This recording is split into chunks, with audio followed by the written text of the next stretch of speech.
Sebelum ni kita dah tengok macam mana kita boleh inherit ataupun mewarisi kelas daripada satu base kelas, satu kelas asal, dan kita boleh warisi ataupun import apa-apa yang ada dalam base kelas ni kepada satu lagi kelas yang baru. Okay.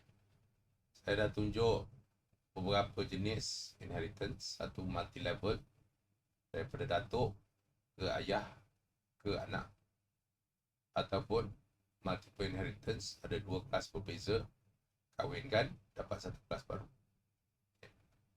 Sekarang ni saya nak tunjuk pasal access specifier. Kalau awak ingat pasal kelas ni, yang saya pernah cerita dulu hanya dua, iaitu public dengan private. Hari ni saya nak introduce satu konsep baru, nama dia protected. Protected ni digunakan dalam inheritance sahaja. So, kalau kita tak buat inheritance, maksudnya kita tak gunakan inheritance dalam program, biasanya protector ni tak keluar lah.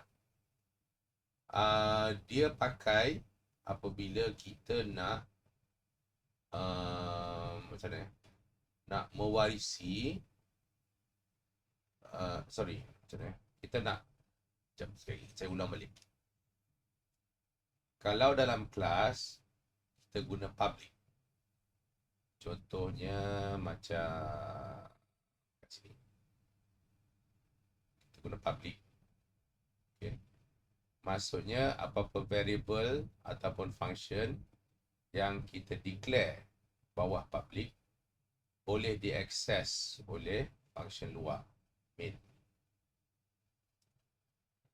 Kalau dia private, variabelnya hanya boleh diakses di dalam kelas sahaja. So maksudnya dalam kelas A ni je kita boleh pakai variable B. Okay. Now, apa jadi kalau kita nak gunakan B ni dekat satu kelas baru? So B ni contohnya kat sini kan, kalau kita letak private, dia boleh guna dalam kelas A sahaja dan dia tak boleh diwarisi kepada kelas B. Maksudnya kalau saya buat private macam ni, satu variable B ni, okay, kalau saya mewarisi, inherit kelas atas, B ni tak bawa sekali. Okay. Ingat, A dengan C kita boleh turunkan ke bawah, tetapi B ni tak boleh. So dia jadi satu perkara yang pening bagi sesuatu macam kalau kita nak buat development, kalau kita jadi developer lah. Kita public ni standard lah, of course, senang nak faham. Tapi kalau private ni, kalau kita buat dia private, dia boleh pakai dalam kelas tu sahaja dan dia tak boleh diwarisi. Okay. So apa-apa yang kita define private, anak dia, macam masa kalau kita wariskan kepada kelas lain, anak dia tak boleh nak pakai variable private tu. So maksudnya kalau macam ni, A boleh turun, B tak turun. B tak turun kepada anaknya. So ini diwujudkan, protected class, protected access ni diwujudkan, okay, di mana protected access ni ialah satu benda tengah-tengah, in between antara private dengan public. Okay. Protected class ni bermaksud apa-apa yang dalam protected ni dia private dan diwarisi. Public semua orang boleh akses, private hanya kelas tu sahaja boleh akses.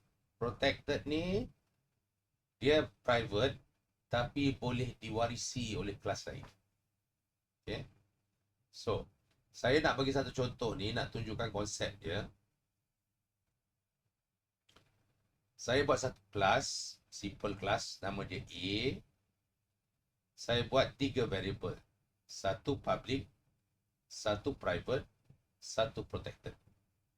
So ada A, B dengan C.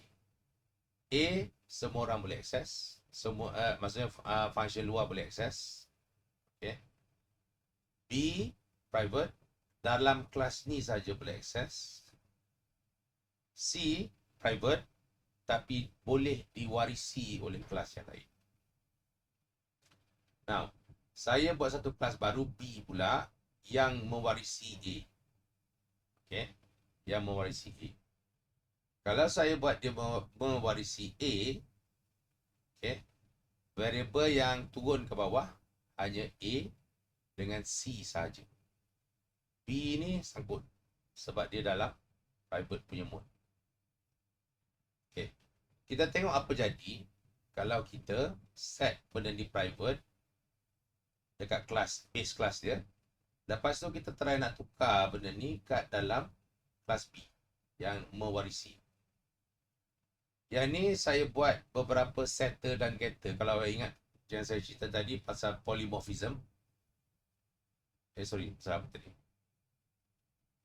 Pasal encapsulation. Okay. Pasal encapsulation, kita boleh gunakan setter dan getter untuk meletakkan value, masukkan dalam variable tersebut. Saya buat 3 untuk set value dan 3 untuk ambil value. Okay. So ni kita bagi nama setters lah. Yang bawah ni, 3 bawah ni kita panggil getters. So setters tu kerja dia set value kepada variable A, B dan C. Yang ni. Getters ni kerja dia ambil value daripada A, B dan C.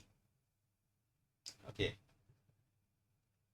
Dalam main, saya buat satu objek daripada kelas B. So, kelas B ni mewarisi kelas A. So, dia patutnya dapat integer A. B ni dia takkan waris sebab dia private. So, B ni tak ada.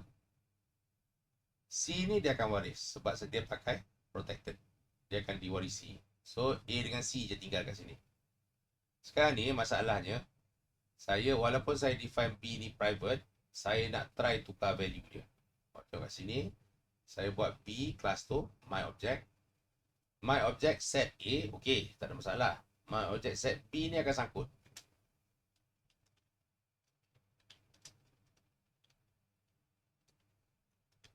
Sebab dia adalah define sebagai private. Set C ni okey. Sebab apa? Dia protected.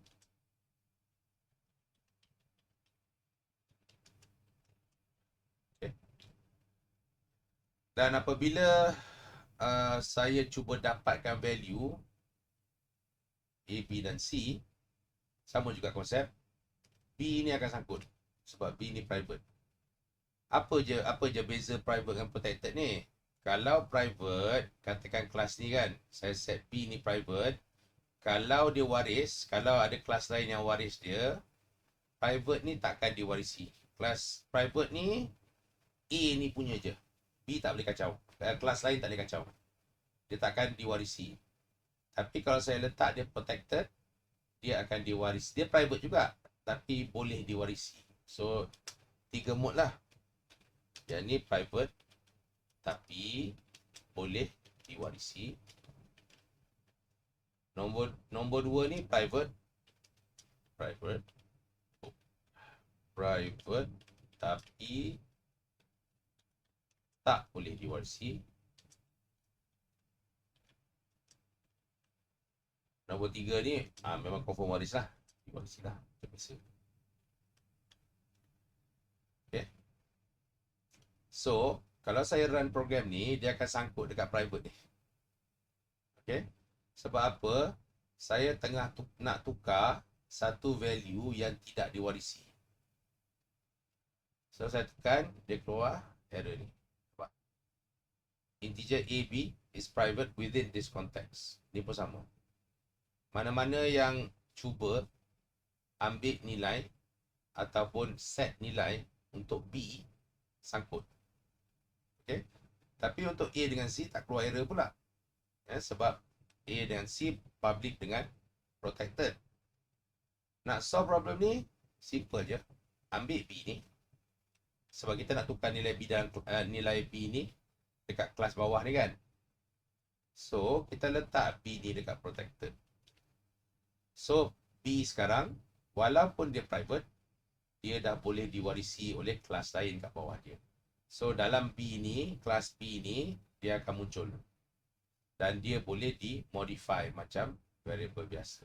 So long as within the class lah. Yeah. Alright. So, kita try jalan. So, boleh tengok kat situ. Bila saya set value A, B dan C 1, 2, 3 dan saya get balik, saya dapat value 1, 2, 3. Tak ada masalah. So, problem dia satu je. Sebab apa? Masa tadi saya declare B private. Sekarang ni saya declare B protected. Dia masih private. Tapi boleh diwarisi oleh kelas lain. Okey. Itu satu. Kejap lagi saya buat video yang last. Saya plan 3 video tadi. Tapi buat yang keempat lah. Saya susun satu-satu lah ikut topik. Okey. Terima kasih. Assalamualaikum.